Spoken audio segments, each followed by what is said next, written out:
क्योंकि सास कभी माँ नहीं होती। कहते हैं कोई सास कभी माँ नहीं बन सकती। वैसे तो वह भी एक माँ ही होती है, लेकिन अपनी बहू के लिए कभी माँ बनकर नहीं रह सकती। सास को माँ मत समझो और ना ही उनसे कभी माँ जैसी कोई उम्मीद रखो, क्योंकि जब तुम लड़खड़ा कर गिरोगी तो माँ दौड़ती चली आएगी तुम्हें उठाने के लिए, लेकिन सास कभी तुम्हें उठाने नहीं आएगी। वह खुद तुम्हें उठाना सिखाएगी।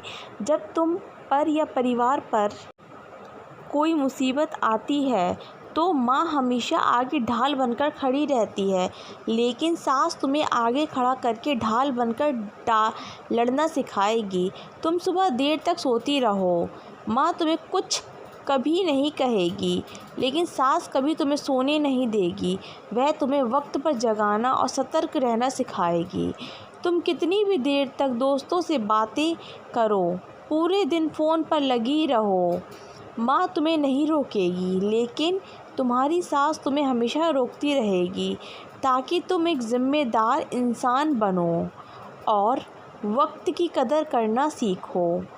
सबसे मुश्किल काम होता है परिवार को संभालना और उसे जोड़े रखना। इस काम के लिए सास से अच्छी टीचर कोई हो ही नहीं सकती, जो तुम्हें एक ज़िम्मेदार इंसान बनाती है और अक्सर खुद बुरी बनकर अपनी बहू के लिए भला ही सोचती है। जिसने अपनी उम्र के कई साल लगा दिए उस परिवार को जोड़े रखने के लिए, वह माँ एक सास बनकर जब उस परिवार की जिम्मेदारी अपनी बहू को सौंपेगी तो पहले ही वह उस बहू को उसके लायक तो बनाएगी ही। हर सास अलग होती है, हर किसी का तरीका अलग होता है, लेकिन इरादा और नीयत हमेशा नेक होती है और अपने परिवार के लिए समर्पित होती है।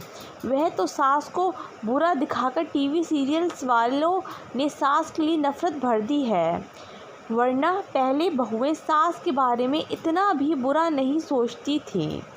जो बहू सास के साथ नहीं निभा सकती, सास को छोड़ अलग रहती है, वो नहीं समझ पाती कि एक बिन डोर की पतंग को अक्सर हवा के साथ जहाँ चाहे वहाँ उड़ना होता है और फिर एक दिन ज़मीन पर आकर गिरना होता है। अगर जीवन में ऊंचाई को छूना है तो हमेशा अपनी डोर से बंधे रहो, जो तुम्हें खींचेगी, मनचाही जगह नहीं उड़ने देगी, लेकिन तुम्हें कभी गिरने भी नहीं देगी।